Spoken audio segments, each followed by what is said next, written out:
আসসালামু আলাইকুম বন্ধুরা, welcome to my new blog. আজকে যাচ্ছি আমি অপরূপ সুন্দর রাস্তার মাঝ দিয়ে যমুনা সেতু। আমার গাড়িতে আসছে 4জন লোক ওর একটা ফ্যামিলি। তো রাস্তার মাঝখান দিয়ে নদীর পাড় দিয়ে রাস্তাটা, দুই সাইডে গাছ, অনেক সুন্দর লাগতেছে রাস্তাটা। আপনাদের কাছে কেমন লাগছে কমেন্ট করে জানাবেন। তো যমুনা সেতুর পাড়ে এসে পড়ছি। ওই যে সেতু দেখা যাচ্ছে, নদীর এত বিশাল, ওইবার দেখাই যাচ্ছে না। দেখি ঘোরার মতো কি আছে। 100 টাকা, 200 টাকা, 400 টাকা টিকিট নিলে ওই জায়গায় ঢোকার জন্য। তা ঢুকে দেখি কিছুই না, টাকাটাই নষ্ট করতেছে আমার যাত্রী। ওই যে যমুনা সেতু বাদ যাইতেছে দেখা যাচ্ছে, কিন্তু ভিতরে আর ঢোকা যাবে না, আসাটাই লস। তো আমরা এসে বললাম। এখন যাত্রীরা বলতেছে ধনবাড়ি নবাববাড়ি যাবে নাকি। তো আমাদের বাড়ি টাঙ্গাইলের ঘাটাইলে, ওখান থেকে আসছিলাম যমুনা সেতু, এখন যাচ্ছি ধনবাড়ি নবাববাড়ি। তো বলতে বলতে নবাববাড়ি এসে পড়ছি। দেখি টিকিটটা কাটা যায় কিনা, টিকিট পরে কাটি। আগে আপনাদেরকে মসজিদ ঘুরে নিয়েছি। এই দেখেন, এটা রইল সরকারি নবাববাড়ি কলেজ, আর এ রইল মসজিদ। মসজিদটা তো অনেক সুন্দর, আপনারা তো জানেনই, যারা যারা গেছেন কমেন্টে জানাবেন। মসজিদটা অনেক সুন্দর, পাশে বড় একটা পুকুর আছে। তো টিকিটটা কেটেই ফেলি আমরা, যাত্রী সহ, আমি সহ লোক হইলো 5 জন। 500 টাকা দিলাম, প্রতিজনের 100 টাকা টিকিট। তো টিকিট নিয়ে ফেললাম। আর এটা হলো ধনবাড়ি নবাববাড়ি, যা দেখতে অতি সুন্দর। তো ভিতরে আইসা বললাম, আমার লোক আসছে, আইসা বললাম আইসা এটা একটু দেখি, ঘোরাঘুরি করি। তো ধনবাড়ি নবাববাড়ির এর আরেক ঘর, আমার কাছে ভালোই লাগছে জায়গাটা, অনেক সুন্দর আছে জায়গাটা। এটা ঈদগাহ মাঠ নাকি, মনে হইতো এরকম ঈদগাহ মাঠের মতোই।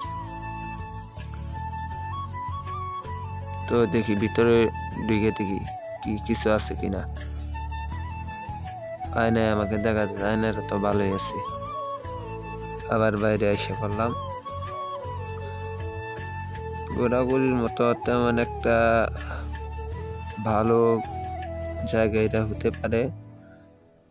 তো এই যে এই জায়গায় নবাবরা থাকছে, নবাবের বউ থাকছে, নবাবে ঘুমাইছে এই জায়গায়। আবার ভিতরে দেখা যাচ্ছে ফ্যানও আছে,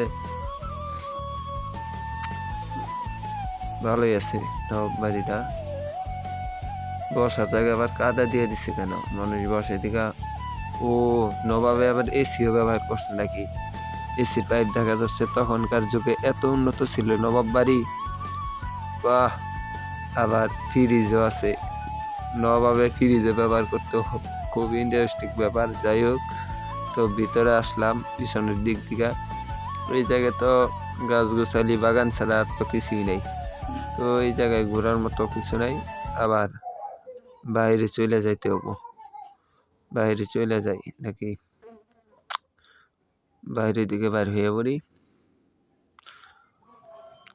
আমার কাছে ধনবাড়ি নবাববাড়ি ভালোই লাগছে, যদিও অনেক ফুল গাছগুলো অনেক সুন্দর।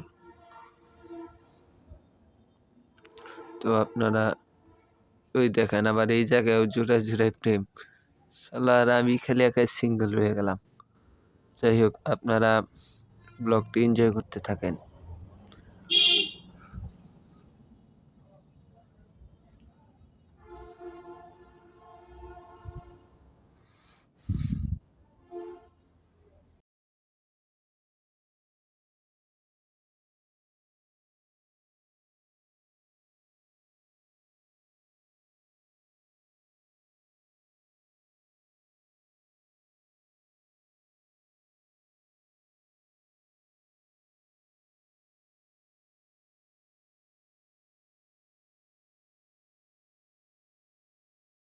যাই হোক, ঘুরতে ঘুরতে সন্ধ্যা হয়ে গেছে, এখন আমাদের চলে যেতে হবে।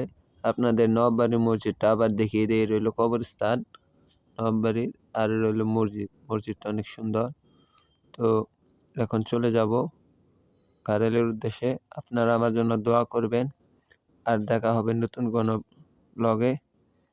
আল্লাহ হাফিজ।